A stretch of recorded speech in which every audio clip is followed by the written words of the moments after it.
Hello and thanks for joining us for the KREM 2 News Weekend Review. I'm Cody Proctor. Each weekend we walk you through the headlines from this past week in the Inland Northwest. Let's get started with one of the biggest news stories of the past few days.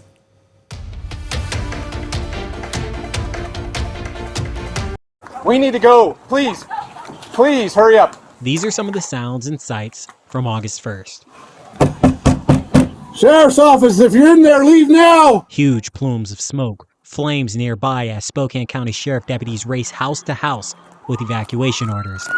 Hey, literally 2 houses up is on fire, so you need to make this quick, dude. At one point in the video, you can see cars leaving a neighborhood on what appears to be a grassy field or dirt road. Elsewhere, a Spokane Valley police officer helping a man safely evacuate his dogs. See if we can get her in. The sheriff's office says this newly released video shows only a small portion of what deputies and evacuees experienced the day of the fire.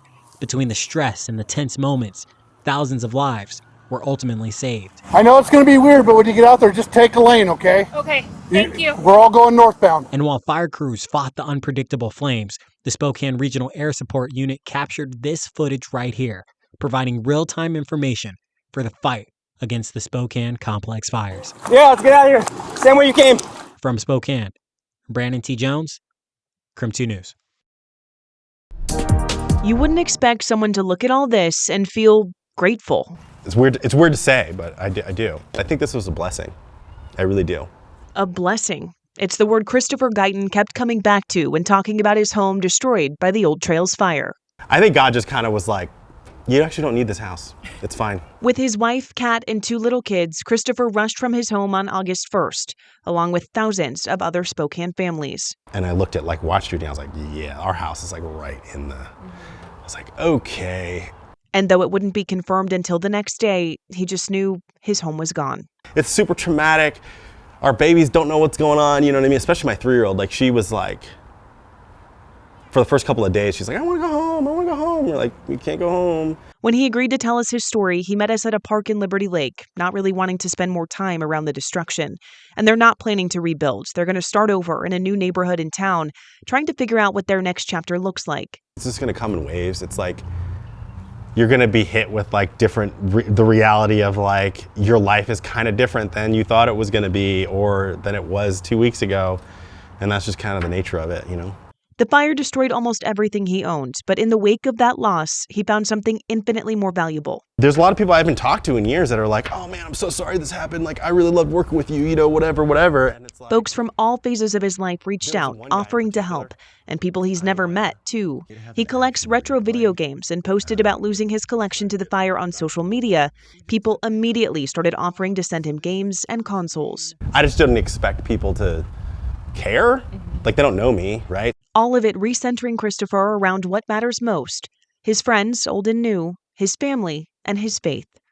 A blessing. My kids are fine. My cat is fine, right? We got my wife and kids and my cat, and we're still all here together. They're ready to learn. It's Stephanie Lundberg's first year as a high school principal, something she's dreamed about for a very long time. She had big plans, excited to engage with staff and connect with students. Then the fires came. It really launched us into a different trajectory. Less than a month before the first day of class, the Spokane complex fires sparked, forcing more than 60,000 people to evacuate, destroying more than 700 homes. Within a day and a half, Spokane Public Schools opened Shadle Park High School as a day camp for kids who needed somewhere to go. A couple days later, it transformed further into a disaster assistance center, giving people who lost their homes some sense of direction. All of our support network came alongside and said, let me help remove barriers. Let us get you started. Here is where you get started. And not only that, but I'm gonna walk you through it. I'm gonna hold your hand, and I'm gonna make an incredibly challenging time just a little bit easier. Stephanie said hosting it all at Shadle was a no-brainer. This is a place that our community knows, and it's safe, and it's a place of warmth and kindness for them. And in this time, it just made sense. It's where it needed to be. There's no question. And it was all volunteer-based, and nobody even hesitated. Everybody just showed up. Yeah, that's Spokane. That's Spokane. After meeting the short-term needs of the community, it was time to transition again, the first day of school coming up quickly.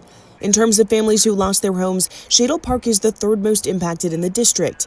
Stephanie says she started working with staff to reach out to those families. Hearing the stories is overwhelming, right? Hearing the loss that our families have been through. It all hits closer to home for Stephanie than many might realize. My family has lived in the Shadle neighborhood for generations. The home that my grandparents lived in was burned in the fire. And my aunt and uncle lost their home as well. She knows all too well that this recovery is not going to happen overnight. She says SPS is preparing for the long haul, whatever that might look like. Our kiddos and our families don't necessarily know what they need in 3 months, in 6 months, in a year from now, but working with our district leadership to make sure that we're prepared when that does come and we're meeting them where they're at. And though this start to school is far from normal, there's one thing that even this scale of destruction cannot take away. There's something about Shadle Park, right? Once you're a Highlander, you're always a Highlander. So that doesn't change. That won't change at all. If anything, it strengthens how we welcome back our kiddos. And to families who might be stressed about heading back to class, we're here. We're here and we're happy you're here. And we're going to get through this together as a community. As we go to break, here's a check of your weekend forecast.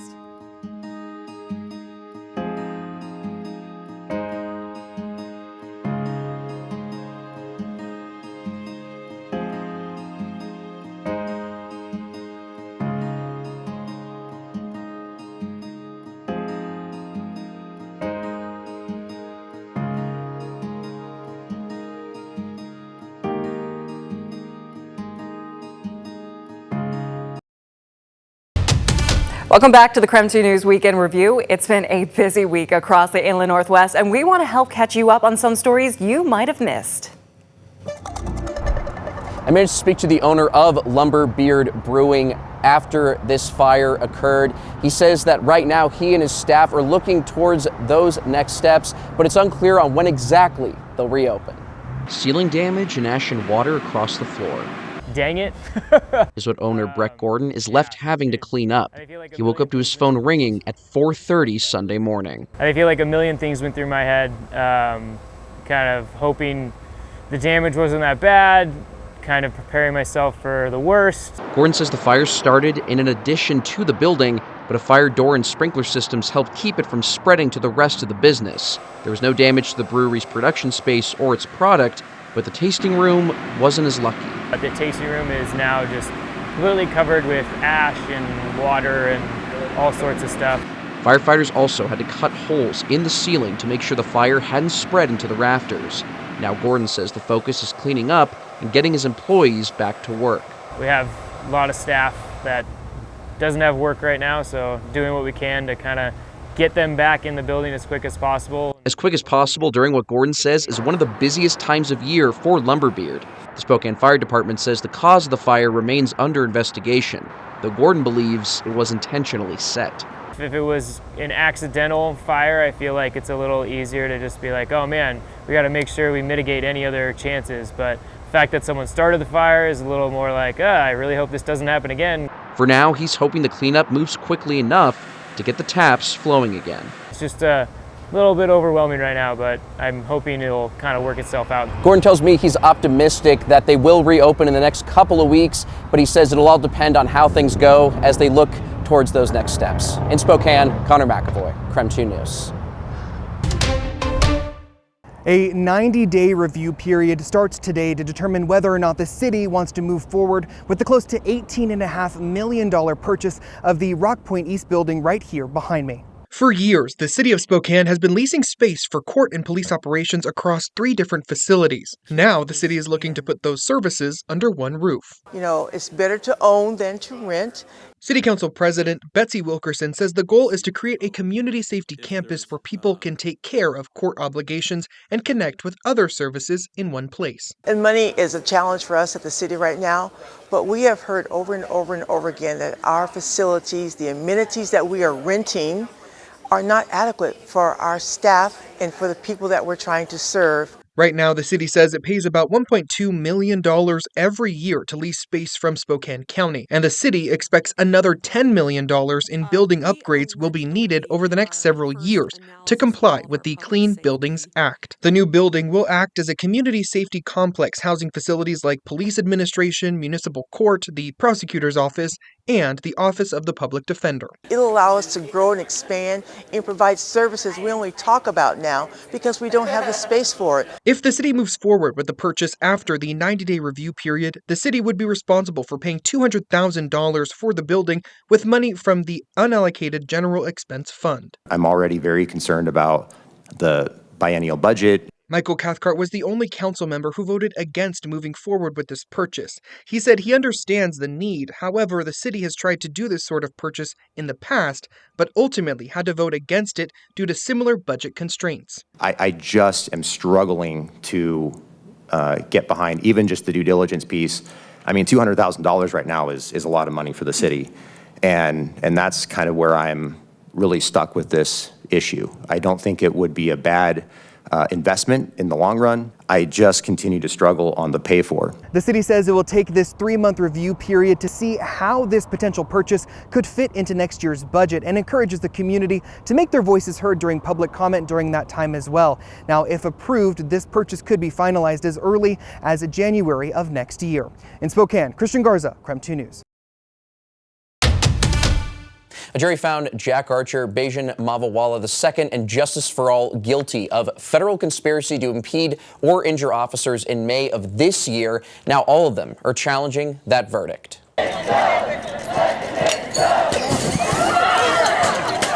A chaotic night with inert smoke and pepper balls used by police, more than 30 arrests made, and the mayor declaring a state of emergency and a curfew. The protest outside the Spokane ICE facility on June 11, 2025, happened in response to the detainment of 2 Venezuelan men. I refuse to be swayed by predictable opposition. Jack Archer, along with Bajan Mavawala II and Justice for All, were found guilty of federal conspiracy offenses related to impeding or injuring federal officers and property during the protest. Now, defense lawyers for Archer and for All have filed post-conviction motions for judgment of acquittal and, alternatively, a new trial. Mavawala filed his earlier this year. Pushback is inevitable. As individuals and a community, it is how we respond that defines us. Today, Archer outlined their disagreement with the jury's ruling. They say there wasn't enough evidence to prove the 3 agreed with other protesters to use force, intimidation, or threats against federal officers. They also argue the jury may have been confused about what the government was required to prove under the federal conspiracy law. For All's attorneys are making a similar argument, saying the government did not present enough evidence of a violent agreement. They also argue the case improperly criminalized constitutionally protected speech and assembly. I and my co-defendants deserve to be acquitted, and barring that, deserve a new trial where we may tell the whole story to a jury of our peers. They're also asking the court to dismiss the indictment, citing what the defense describes as new evidence that the prosecution was selective and based on political viewpoint. Now, the judge could grant an acquittal, order a new trial, or leave the convictions in place. The district attorney's office says while these cases are pending, they're unable to comment. Connor McAvoy, KREM 2 News.